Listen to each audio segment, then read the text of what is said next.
Keith Andrews was born on the 12th of the 9th, 1959, and died on the 9th of the 4th, 1994.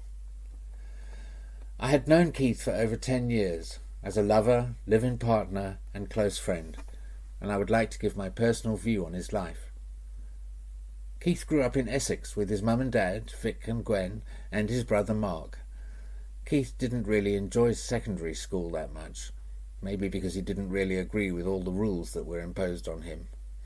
And he earned an early reputation for eating cakes, though, as indicated by the nickname of Piglet. His dad had an enthusiasm for walking, which rubbed off on Keith, and when he was 16 he walked the Pennine Way.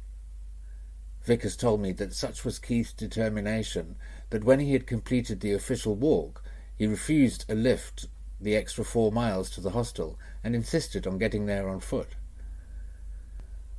Keith got a job in London at 17, and not long after went to the gay teenage group for the first time and met a lot of people. One of them was Thomas, Keith's first lover. He also found the delights of the gay scene in London, like the Black Cat pub and the Euston Tavern disco, where a lot of people from the teenage group went, like Rory and David, who remained good friends until Keith died. Keith moved to West London and started working for Gay Switchboard, where we met as volunteers. He was not as innocent as the boyish face suggested, and certainly compared with my total naivety was very streetwise. He was also very funny and optimistic, and we seemed to get on pretty well. He was cute as well, of course, and his Cockney Essex accent was genuine. We bought a place together and had a great time between domesticity and socialising with friends. The favourite places for us to go were the Bell, Traffic and Bolt's disco. It wasn't all easy, though, and living together made us realise we were both pretty stubborn. We acquired 2 cats, Nobby and Trace, who remained with Keith and who he loved very much. There was a difficult time for Keith when he decided that he couldn't work for the bank any longer, but in the end it was the best decision he ever made. He started work for the Citizens Advice Bureau and actually was working with people he could relate to and like. Eva and Vicky became very good friends.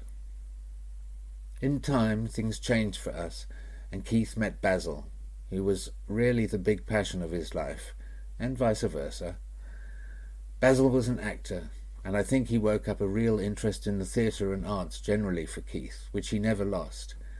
He also introduced Keith to many new good friends, amongst them Lissa, Stephanie, Keith's quilt designers, and Louise. Basil sadly died less than 3 years after they had met, and Keith and I had a period when we didn't see so much of each other.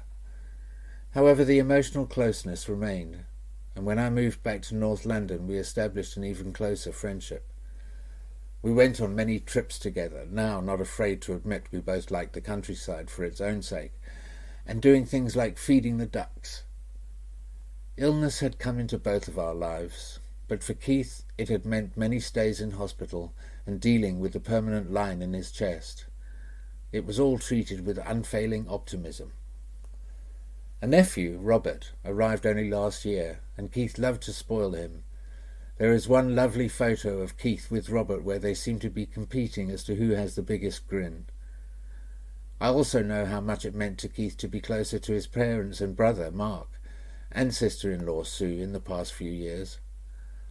Above all I miss, and Keith would have wanted to have been remembered for, was his passion and enthusiasm in whatever he was involved in. In later years, particularly his gentleness and support meant an enormous amount to me and everyone he came in contact with. His illness only seemed to make him all the more determined to enjoy his life and to share it with everyone. Even though his waistline receded quite a bit in the latter years, he remained extremely cuddly too, and a laugh was never far from his lips. Tony Hawes, May 1994. That was perfect. That was really good. You made one little